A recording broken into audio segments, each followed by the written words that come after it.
Welcome. I'm Frederick Philip von Weiss. Thank you so much for consuming the Thunder Nerds, a conversation with the people behind the technology that love what they do and do tech good.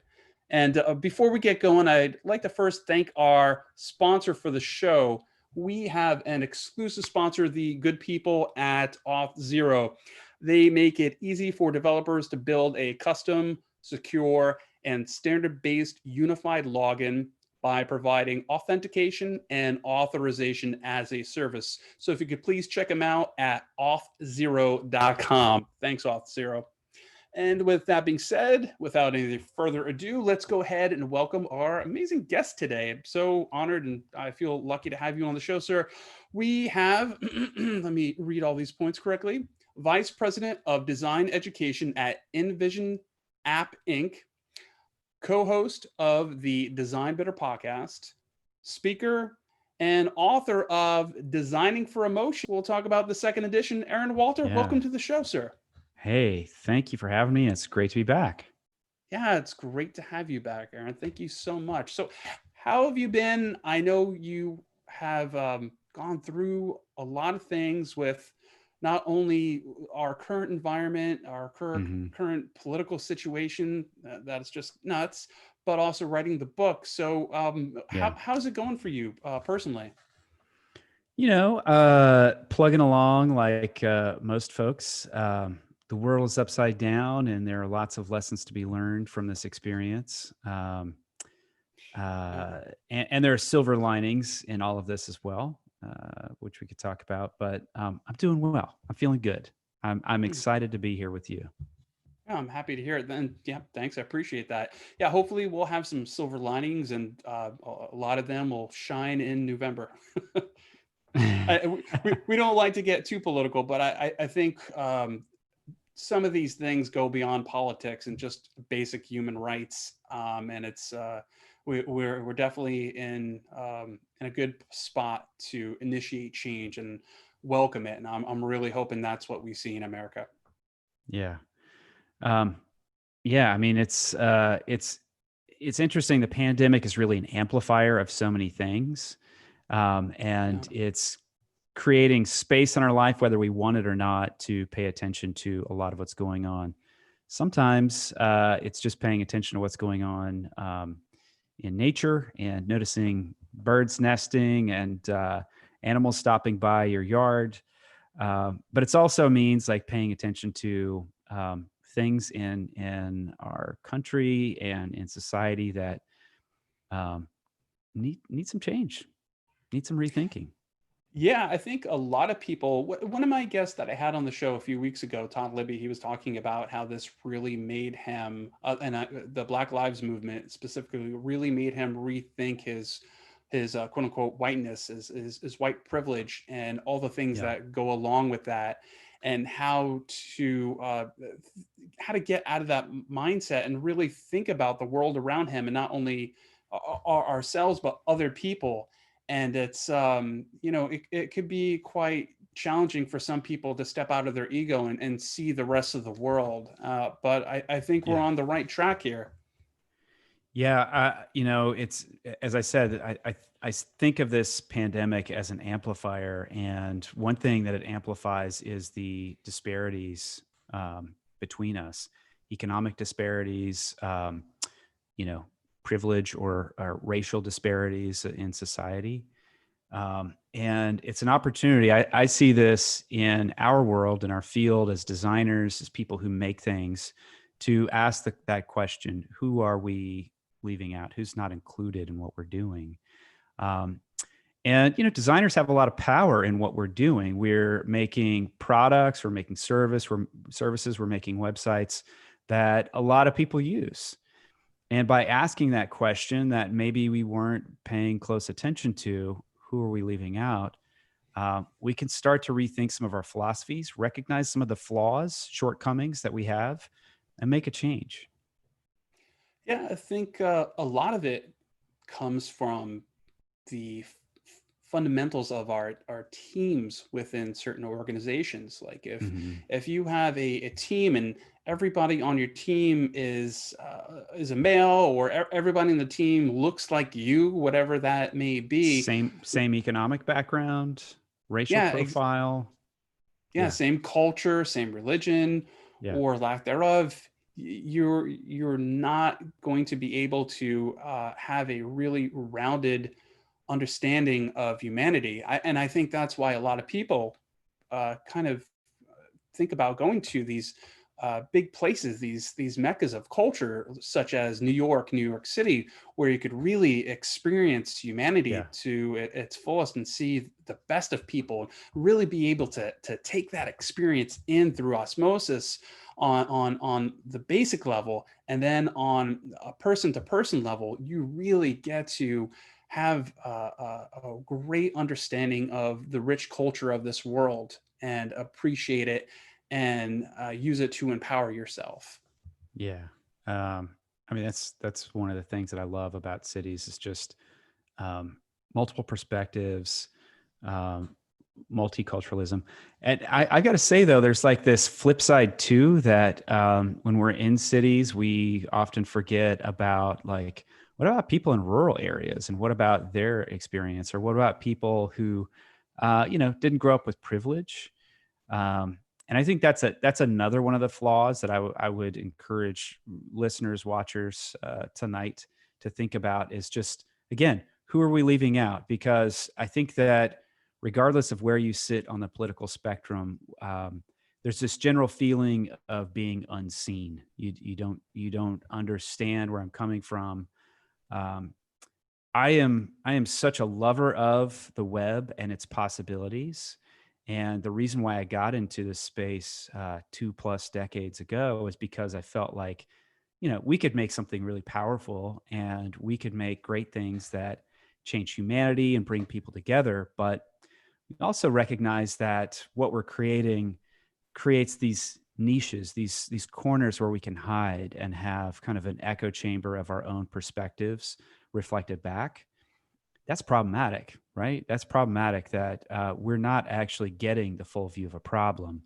And that's a design problem, right? That good design is able to look at problems from multiple perspectives, hold different viewpoints in our minds simultaneously, challenge those, debate those, and find multiple solutions. Was just watching John Maida's CX report yesterday.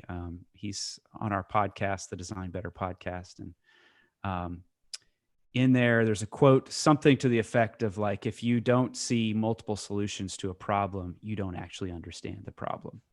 And I truly believe that, that as designers, as people who kind of think about how things are made and think about what's possible, and we approach our work with good intention. We need to think about lots of different solutions to our problems, and multiple solutions means multiple perspectives. So any way that we can get that, if that's visiting cities, if that's visiting rural locations, if that's meeting people who are unlike us, that's all food for making us better at what we do. Yeah, and just to cite the point that you made about rural situations, we might be we might some of us might have the luxury of living in a big city like New York and getting to have that experience, but everywhere is a bubble. Everywhere is that's where you're at, and it's different from some other place. Like things Mm-hmm. like bandwidth, for example. Like Yeah. you decided, like rural locations. Like, yeah, are we testing things on G3, for example, rather than our super fast G5 and wherever we are in Manhattan? So there's so many things of not just people, emotions, and then Circumstances. circumstances. Yeah. Exactly. Yeah. Yeah. I'm with you. There's a lot of dimensions that we need to consider. And that's why design is what design is. It's not taking Photoshop and making something look pretty. It's really solving problems. It's about solving business problems, but it's about human problems at the center of it. Yeah. Um, so why don't we start to talk about, because a lot of these points are in your book. So this Mm-hmm. is the second edition of designing for emotions. Now, maybe this is ironic because you had some uh, uh, emotions that provided you an extreme amount of stress. From my understanding, you wrote this book, and I think one of the things that you cited before, and I remember you saying that writing a book is it's hell to write, but heaven to publish. And you got Yeah. so stressed out that I read on your website and your That's blog that right. you got shingles from I writing got this book. shingles. I Yeah. mean, first off, is doing Yeah. anything worth getting shingles? Yeah. And to tell us about that. Obviously, I'm just joking around, but Yeah. Well, writing a book is difficult, and yeah. writing a book when the process starts to bleed into a pandemic, that's pretty hard. When your kids are in school. Oh, wait, they're not in school. Actually, they're sitting behind me trying to do online learning while I'm at work. And in the evening, I'll be writing a book. Mhm. So anyone who's not aware of what shingles is, it's basically like if at some point in your life you contract chicken pox and then you get over it, well, that virus hides in your spinal column. And at any point in your life, when you get super stressed out, it can express itself. And when it does, the way it expresses itself is by attacking your nervous system where you feel. So it's not a fun experience. But I got it, and luckily I got over it very quickly. But the writing process is difficult, but it's super rewarding, because I feel like there's not too many situations in our lives for most of us, many of us. There are, a number of people who do get to do this. Think deeply on a topic, and not just think deeply from your perspective, but also to have editors who kind of push you to look at it from different angles. And I had some great editors who helped. Sally Kerrigan, who's my editor on the second edition. It was a difficult process. I'm excited that the second edition is out. It's been almost 10 years since the first edition came out. And let's be honest, 2011 to 2020, the world is a fundamentally different place. It's a very Yes. different place. And so when I started this second edition project, the intention was, let's just update it. Let's just revisit the examples to catch it up. And then as I got into it, I realized, like, gosh, there are a number of philosophies that remain true, but there's so much that's changed. That first edition was really about helping the design community and our digital design space think beyond creating things that were just functional, reliable, and usable, like just utilitarian.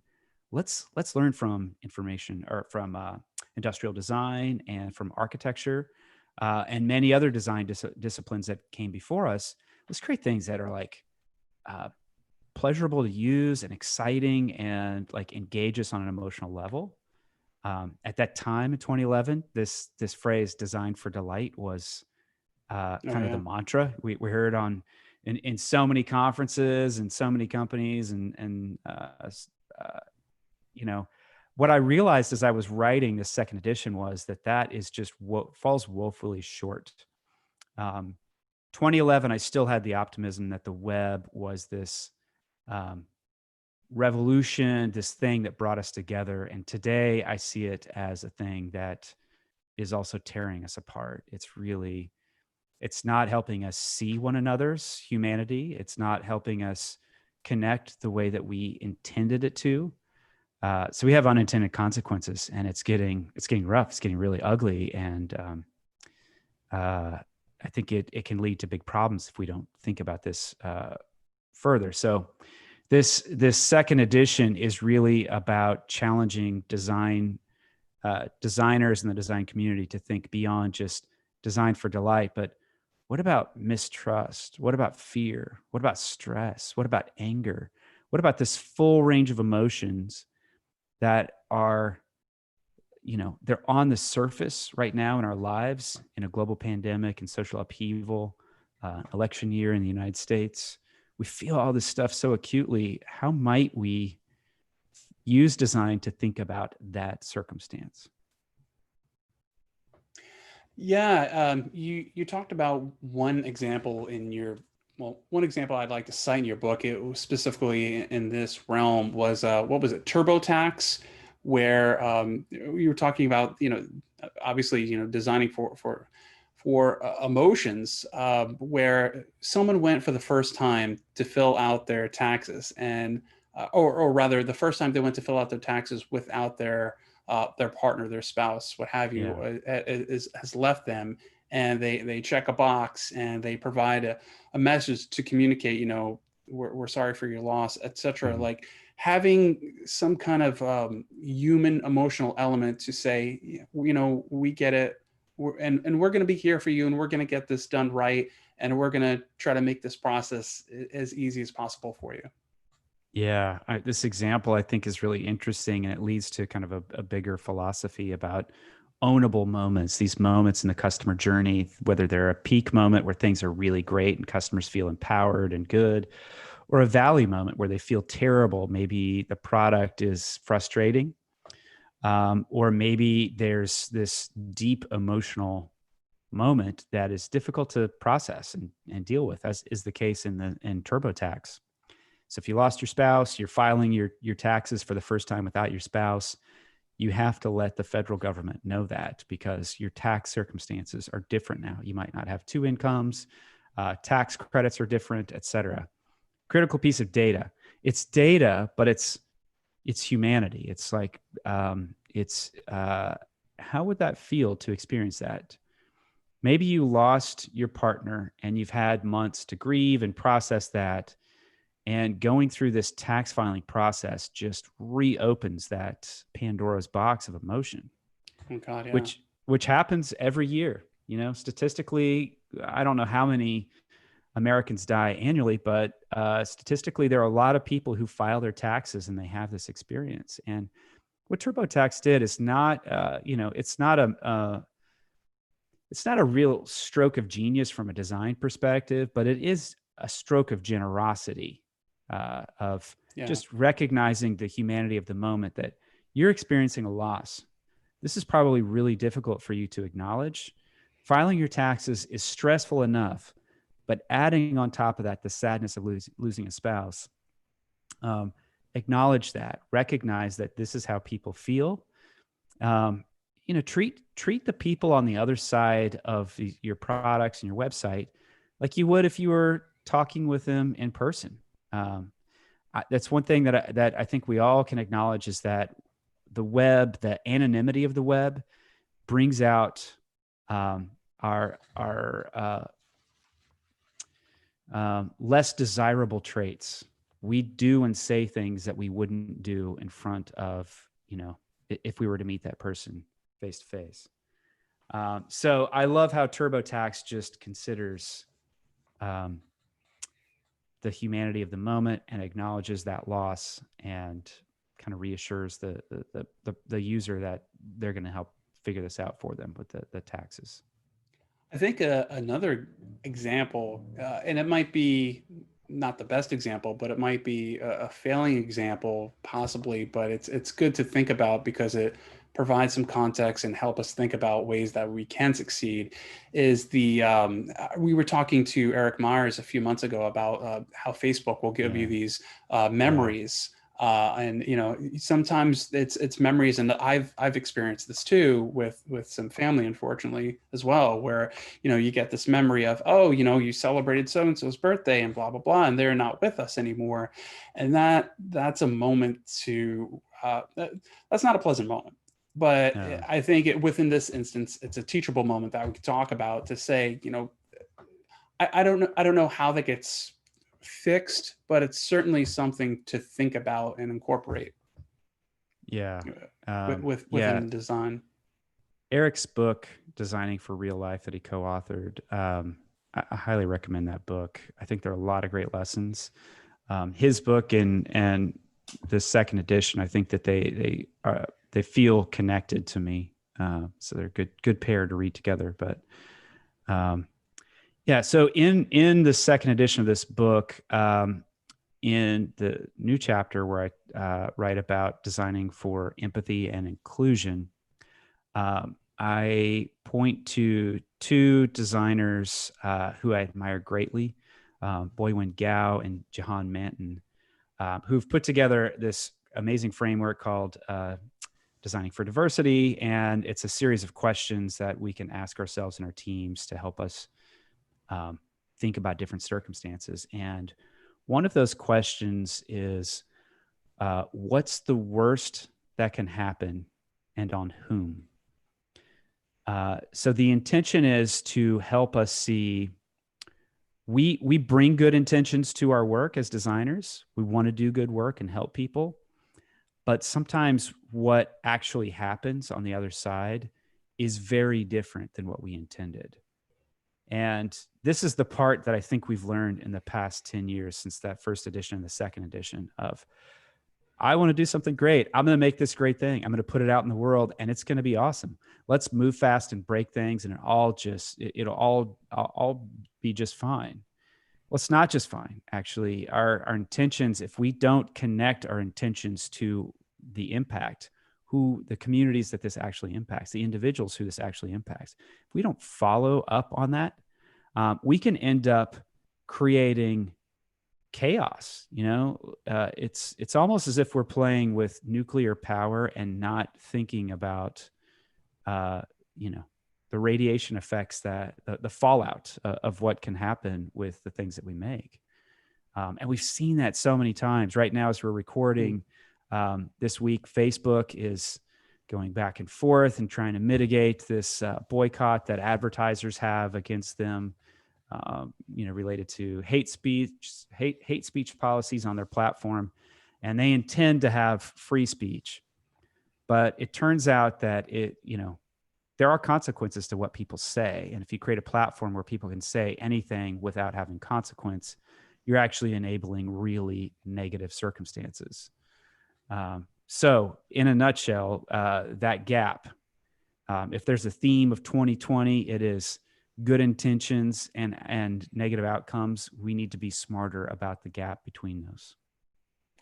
Yeah, it makes me think about the example that you have in the book with Airbnb, how they were going to post everybody's names, like trying to make it more human, more relatable. You could see someone's photo, you could see their name, you could get an idea of on both sides of who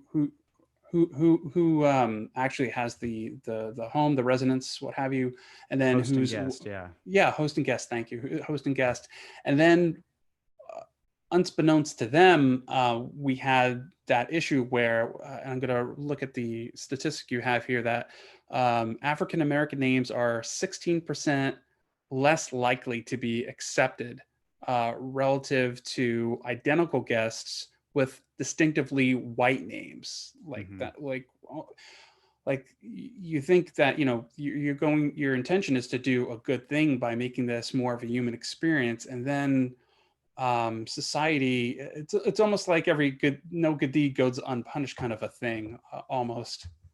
Yeah. I know so many great people at Airbnb who are super thoughtful. In fact, I think they are some of the most thoughtful designers that I know. And nonetheless, they feel, they experience this too. And I feel like many of us make these mistakes.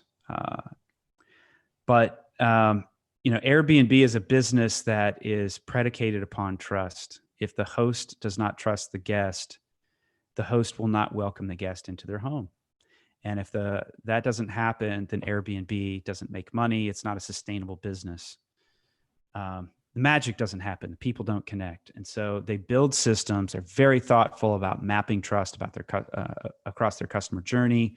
All the different teams that are positioned throughout that customer journey, working on specific issues. They think about how their specific vertical or domain of the product could potentially create trust or degrade trust. And so what you described was, when you see faces and names, it is intended, the design intention there is, if we see faces and names, we'll think of that person not as an anonymous person, but as an individual. And I see you and I recognize your humanity. I'm going to welcome you into my home. and we're off to a good start. But it also played into, racial prejudice. And I mean, it created fodder for prejudice decision making, which is, a prejudiced person seeing a person of color or seeing a name that feels unfamiliar and saying, I don't know about this. I don't trust this situation. And that's not good. That's really awful. And there's a hashtag, Airbnb while black, that became a thing. Airbnb has done a ton to try to think about this problem and solve this problem. And I admire greatly Brian Chesky, their CEO and co-founder, how he's been at the forefront. And instead of, there are some companies that sweep stuff like this under the rug. He shines a light on it and says, here's where we got it wrong. Here's what we can do. The people they hire also, choosing to build diverse teams to help tackle these problems. I think that's huge and very important.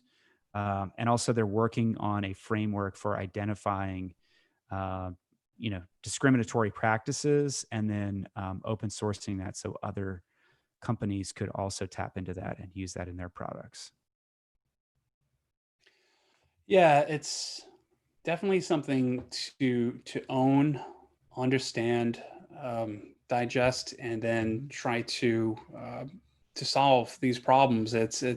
These are things that if we put the time in, I have hopes. I'm optimistic with the human race. I think we'll get there eventually. And I mean, again, with everything that we're seeing around us right now, it's giving me a little bit more hope. The way everybody's kind of coming together and trying to move forward. It's beautiful in a lot of ways. So this is the silver lining of a pandemic is that it forces us to pay attention. Exactly. And like you said, it really puts everything under it brings a lot of things to light. It really illuminates what's going on. Mm-hmm. So speaking of this, you have a new chapter in this book, which is empathy and inclusion. So you wrote this book, from my understanding, about a year ago. Is that right? Yes. So I mean, you started writing a year ago. That's right. Specific. That's right. It took me a year to write it. Yeah. Yeah. So what was the inspiration for this new chapter? The inspiration was, I'm hesitating here because I'm trying to recall how we got there, but I made a first pass at the book and it didn't include this chapter, but there were examples in it. And my editor was like, actually, I think this is a much bigger conversation and should be explored more. And just for transparency here, that conversation between me and my editor was happening like in October of last year. So pandemic had not hit, current social upheaval was not on our radar, but it occurred to me that there's nothing more fundamental to designing for emotion than just making people feel welcome, that, you belong and you are seen, and, you can use this product and it aligns to how you see the world. And there's some examples in there. There's a really lovely example from Slack, Diogenes Burrito, who's a designer over there. And an interesting and difficult situation that he went through.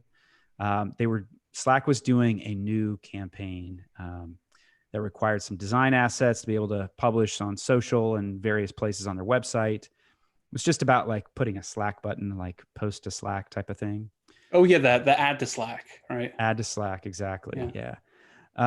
And Dio, he's a person of color, and he thought, I've got these stock illustrations here, and they're like shows white hands. I could make that a brown hand, and then that would feel a little bit more inclusive. And as a person of color, there's so much of popular culture, so much in design that it defaults to white. Just also to kind of give listeners a little context, I'm a very, very white man. I am so white that white people give me a hard time about how white I am. But I am the father of two African American boys, and so in my experience raising two black boys in the United States, I notice these gaps. Like when I play Candyland with my kids, and we look at the board, and I say to the boys, like, "Hey, look at all the characters on the board. Do you notice that they're all white? Who do you think designed it?" And my 6-year-old, 6 years old, he said, "It's a white guy that designed this board." He knows. So when you're 6 years old, you're in kindergarten, you recognize that experience right away of, I don't see myself in the world. I don't feel that sense of belonging and connection.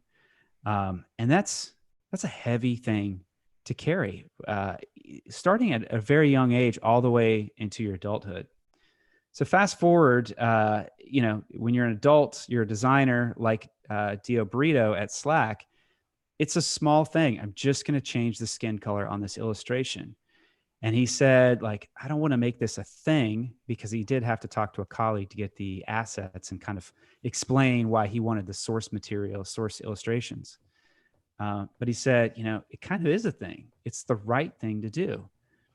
And so he changed it, and the Slack ad campaign went out with a brown hand holding the add to Slack button.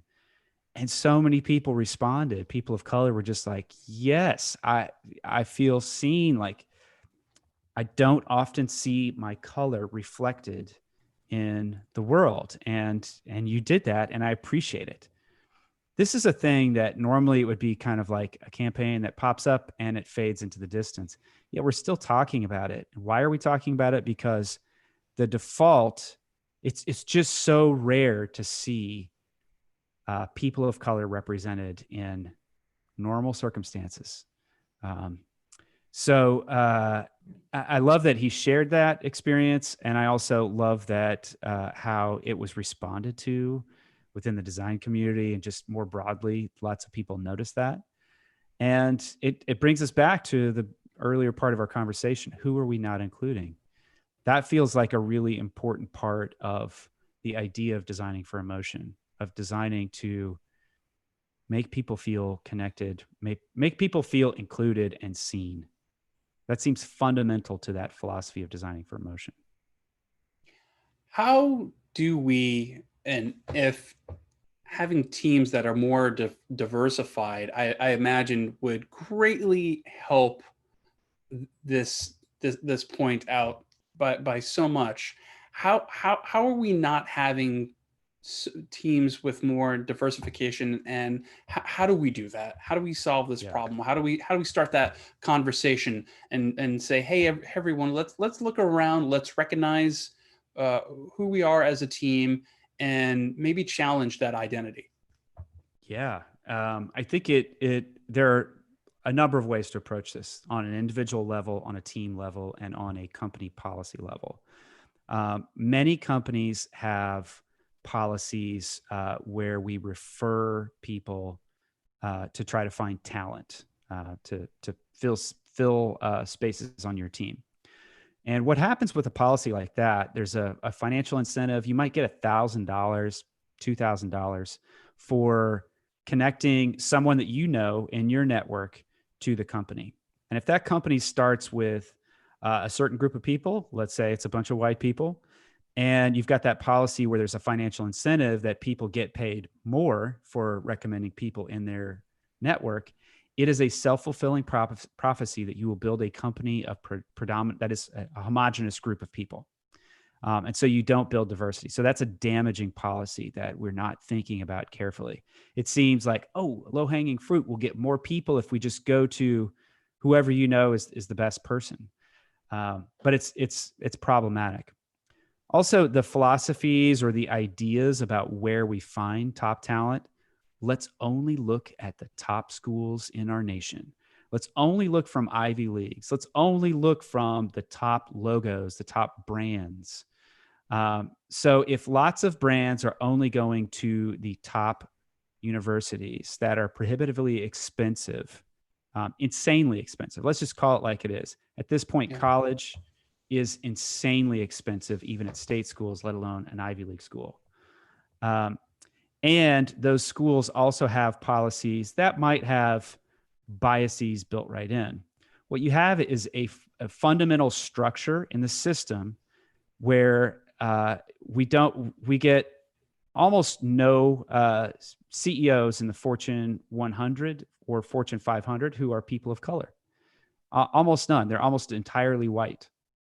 I don't remember what the percentage is. I think there's, don't quote me on this. We could Google it later, put it in the show notes, but I think it's like 4 people of color who are CEOs in the Fortune 500. That's Wow. problematic. Is it because this is a group of people who are not qualified? No, it's because there are fundamental flaws in the system. And the social upheaval that we see right now are people protesting the structural flaws in the system. We want to see change in the system because it's been that we've had a system of inequity for far too long. So we can change it in our teams. We can look to different places to find top talent, to build more diverse teams. And we can also challenge ourselves to be more open to hiring people who are not just like us. There's this phrase of like, let's hire for culture fit. That's problematic too, because then you end up getting homogenous groups of people. And then from an individual's perspective. So if you are a person who you want to just kind of up your game and you want to be a better designer, a better developer, just understand the world more, understand people, humanity. Go out of your way to find situations where you are the only. Experience that situation where you are the only. I am a white male born in the United States in the 20th century. In the course of human history, that's about the top of privilege that you can get. It doesn't really get any better to date.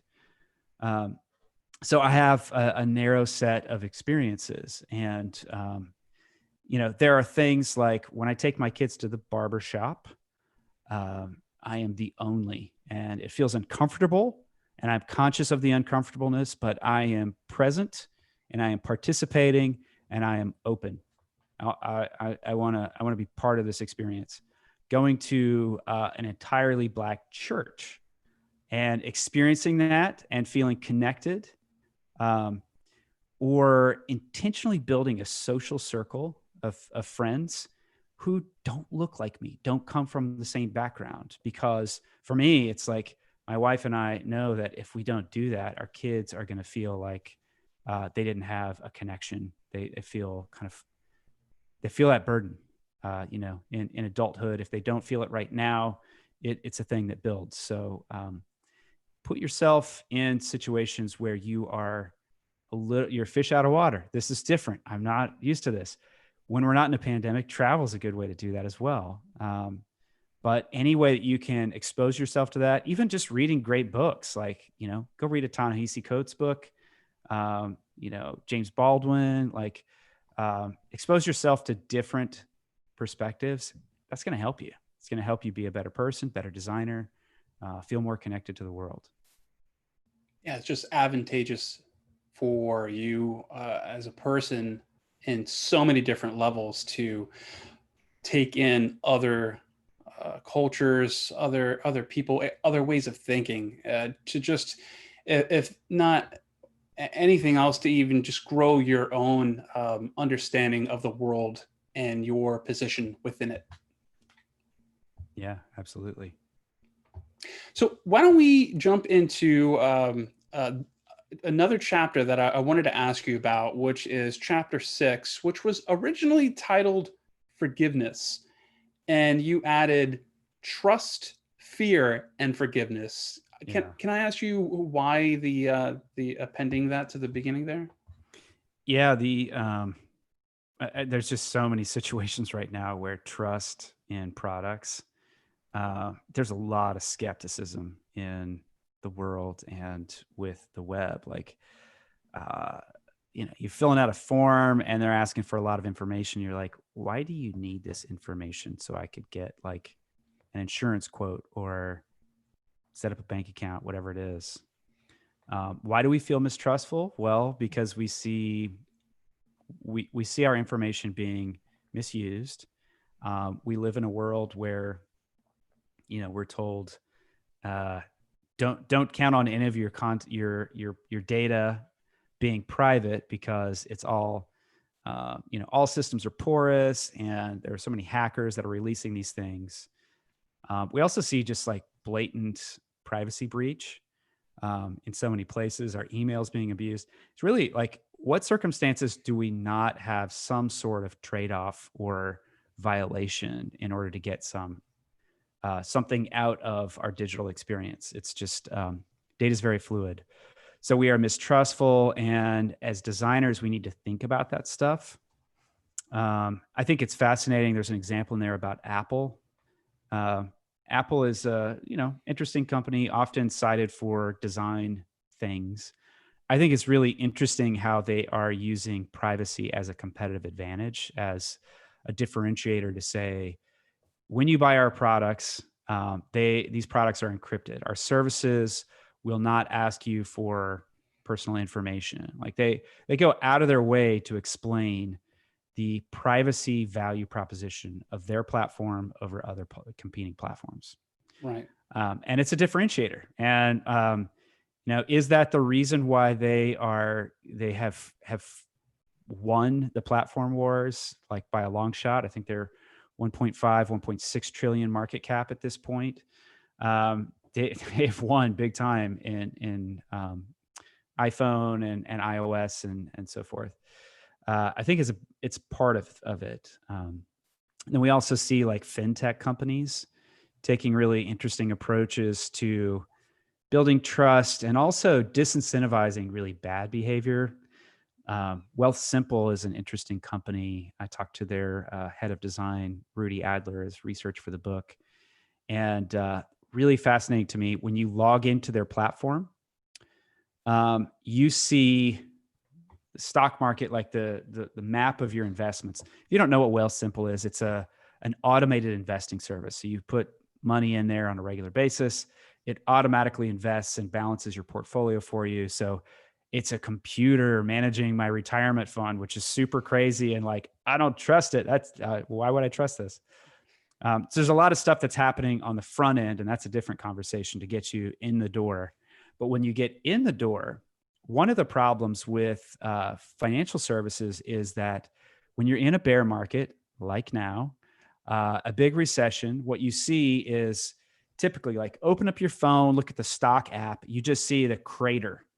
Oh my gosh, we're in this crater. It's so deep. I'm losing all this money. I need to just dump all my holdings and get out of the stock market because it's too dangerous. I'm scared. I have a lot of fear. But actually, your fear in that situation will drive the worst behavior. The worst thing you can do in a bear market is sell all your holdings, because now you're out of the game. You bought high and you sold low, inverse of what we need to do if we're going to build wealth. And so what Wealth Simple does is they just show you a bigger time scale. Instead of showing you the narrow time scale, don't show me what the markets look like through a microscope. Show me what they look like through a telescope, where I can see the whole thing and I can see, oh yeah, it's trending up and to the right. All right, I'm in a little bit of a pothole right here, but it's going to go back up. So it feels less scary, and then that disincentivizes really negative behavior. So those are a couple examples, but this again feels very central to what we're doing today in 2020 as designers to design great products. Is we've got to deal with fear. We've got to create trust, because trust has been there. There are fissures in the trust that we have, yeah, we've got to think about these things.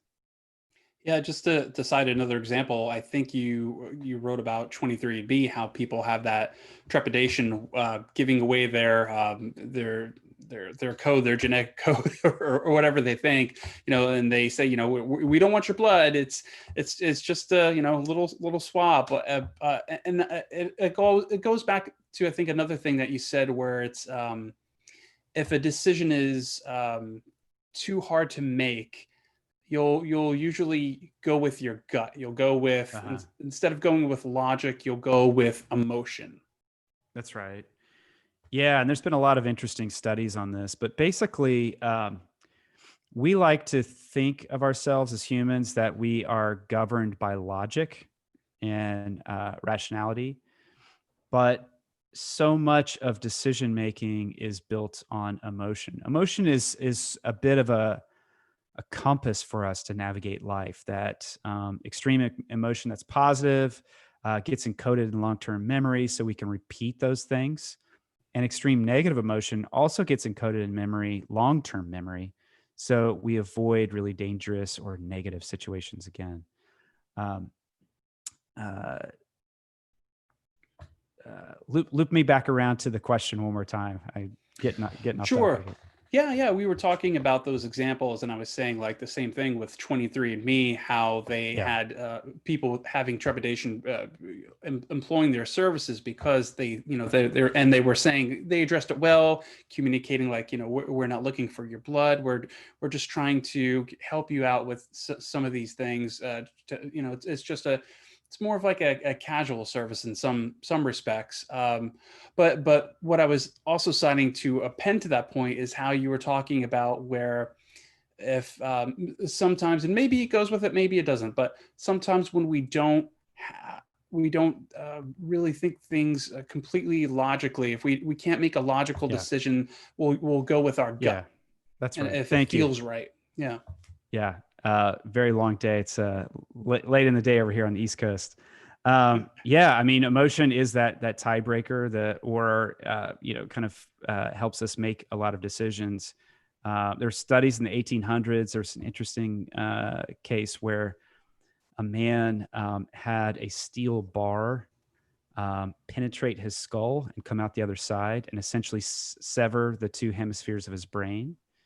And in Jesus. doing so, it disconnected his logic and his emotion. And he was unable to. He survived, which is amazing. He didn't have like some crazy infection that took over his brain, so he survived it. But he was unable to make a decision going forward, and that was because he no longer had the tiebreaker, which is emotion. That our gut, we call it our gut, but just like intuition, this like all these different things.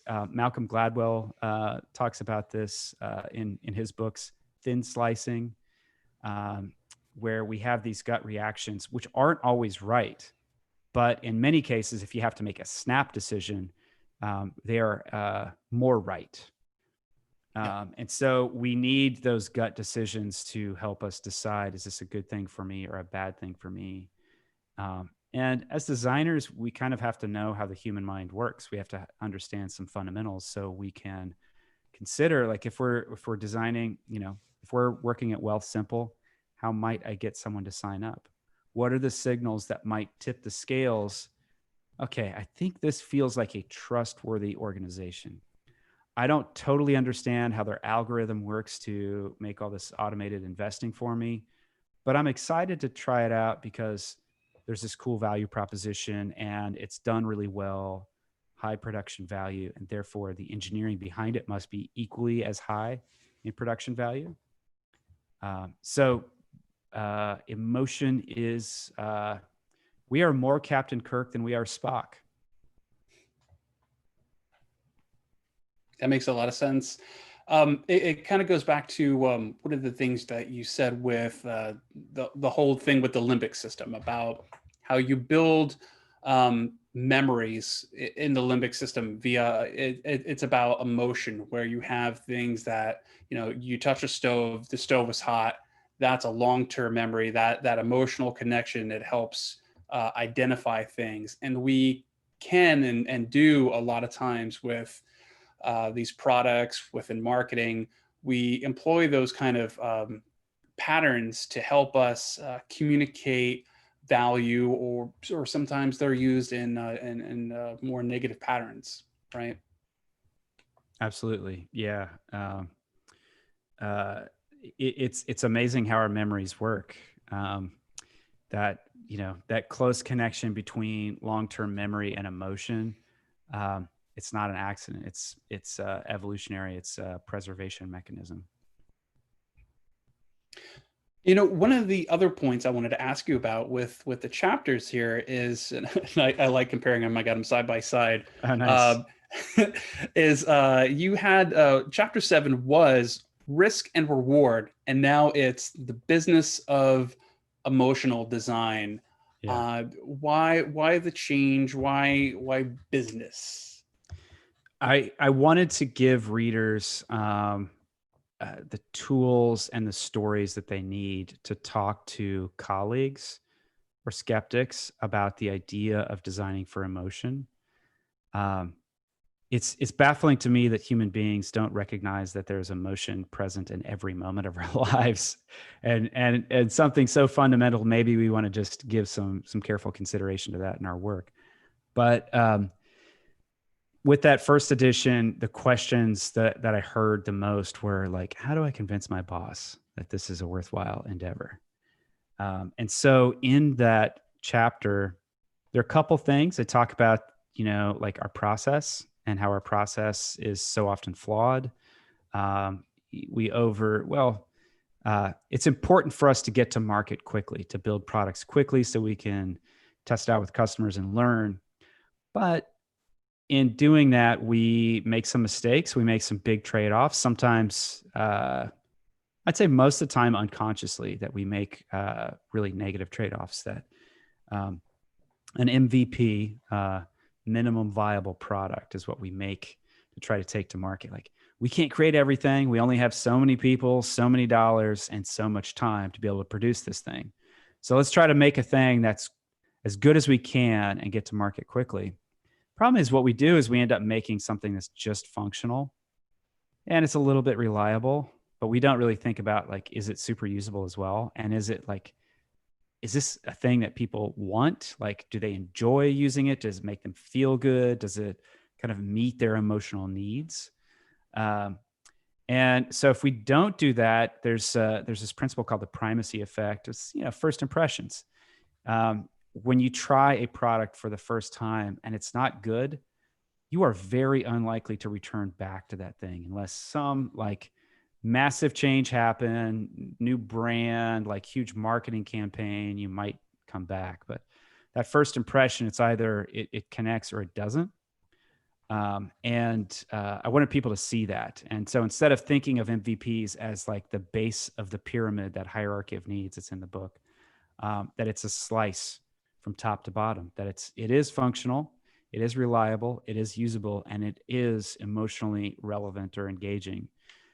It's some piece of all of that. It's narrow in its scope, so we can still move quickly, but it considers all of those pieces together.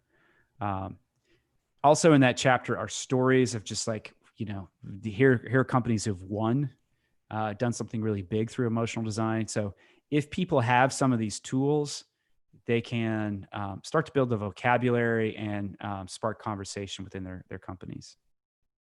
I love it. How do we enlighten stakeholders to convince them to talk about not just having the functional slice for MVP, but really having that vertical slice where we have a little bit of all those things, and that's really the MVP. How do we talk to stakeholders or a board of directors that are more concerned with getting it out?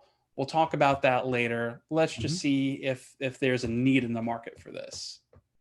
So I think there's a couple things. First, we could just simply not have that conversation and just do our job as experts in design. That's one thing we could do. And it doesn't have to be over the top. Emotional design does not have to be pervasive and, hey, I'm asking for an extra 6 months in this project or product. In earlier in the book, I talk about ownable moments and just like designing moments. We can map the customer journey. We can see the peaks and valleys, and we can design for those moments and make those engaging. That TurboTax example that we talked about earlier, do you think that in any way, shape, or form prevented them from shipping on time? No, it does not prevent that. It's about recognizing the emotional context of the moment, understanding your customers, talking to customers. which again can be done without a huge time investment, and making that happen. So that's approach number one. Approach number two is, having those stories, those examples. In the book, I talk about Slack versus HipChat and how Slack, this new startup, came in and defeated Atlassian. Atlassian is a huge company, very successful. They make great products. And they owned the chat market with HipChat.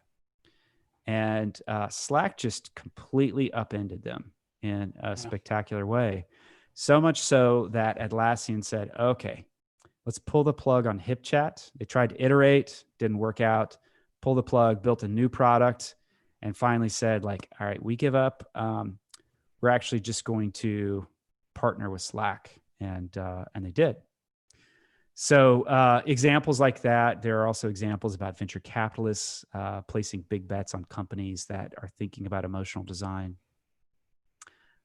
So having some of that stuff in your back pocket is also good. Even like Sam Altman, who runs Y Combinator. I wouldn't call he's an engineer. He's like a business guy. And, he said it's better to have a product that a few people love than many people like. That's a great philosophy. Let's make a product that people really love. Why? Because it's sticky. They will come back. They won't churn. They will continue to use. They will pay for it. And not only will they pay for it, they will tell other people about it. So by framing that last chapter, instead of about like this squishy qualitative stuff, let's talk numbers. Let's talk about quantitative things. Let's frame this so we can talk about emotional design in a different context and be convincing with our partners. Yeah, if people love the product, they'll just advocate for you because it's connected to them. It's a piece of them. We're getting really short on time. I really want to make sure that we also talk about, just briefly, if we can, about the book club. I love this idea that not only can you as a team you could purchase the book at a nice discount, but you'll actually connect with the team and have a conversation. Would you mind just briefly talking about that a little bit? Yeah, this is a really fun thing that I'm doing with this book is that we're all socially distanced. We're not in an office together. We can't go to conferences. We're doing some online conferences and learning, but there's some things that we can do. And so the Designing for Emotion book club is an opportunity for, if you're at a company, you've got a team and you want to read the book together, so you can have a conversation, or maybe you're, teaching a class and you've got a big group of people and you want to read that together and talk about the ideas in it. And then I can share a discussion guide to help spark some of that discussion if needed. And then I come talk to the group and we can get together and chat for an hour. And it's a great way for us to learn together separately right now as we're all kind of sheltering in place around the world. So it's been really fun. Yeah, I love that idea. What a great concept. I'm sure you're going to get a ton of interesting back and forth from that, where the audience will obviously learn from you, but you'll be able to get a lot of learning from them as well. That's going to be a very beneficial mutual process. So we're right about at the end of the show, not a time. So last two things I'd like to ask our guests are how, in your case, where do people go to find the book? If they go to, I'm going to say abookapart.com/product/design-for-emotion.